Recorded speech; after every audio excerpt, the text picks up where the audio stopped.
এক ভ্যানালা মাসালা জিজ্ঞেস করতে আসছে দারুল মাদ্রাসার দোতলায়। হুজুর তখন মাঠে দাঁড়ানো ছিল। আমরা চিন্তা করলাম হুজুরের ইয়ার নিচে বেত থাকতো। চিন্তা করলাম এই বুড়া বেচারাটা আজকে মনে হয় বেঁচে যাবে, কারণ বেত তো হাতের কাছে নেই, হুজুর মাঠে আছে।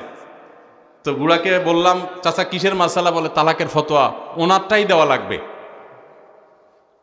তো পরে আমরা দেখা দিলাম মাঠে যান, বারান্দা আমরা সবাই তাকায় রইলাম যে বেচারার কপালে আজকে বোধহয় মায়ের নাই, বেঁচে গেছে সে, কারণ বেত তো হাতের কাছে নেই। তো যখনই বলছে বউরে তালাক দিয়ে আসছি, তখনই আমরা দোতলা থেকে তাকায় রইলাম যে হুজুর কলার ধরা বিসমিল্লাহ বলে ঘুষানো শুরু করে দিছে।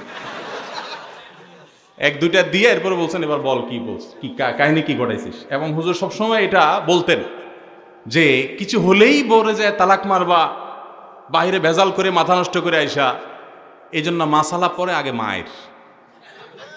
এদেশের বেশিরভাগ তালাক, আমি সবগুলোর কথা বলছি না, বেশিরভাগ তালাকের ক্ষেত্রে এই জাতীয় ঘটনাগুলোই ঘটে।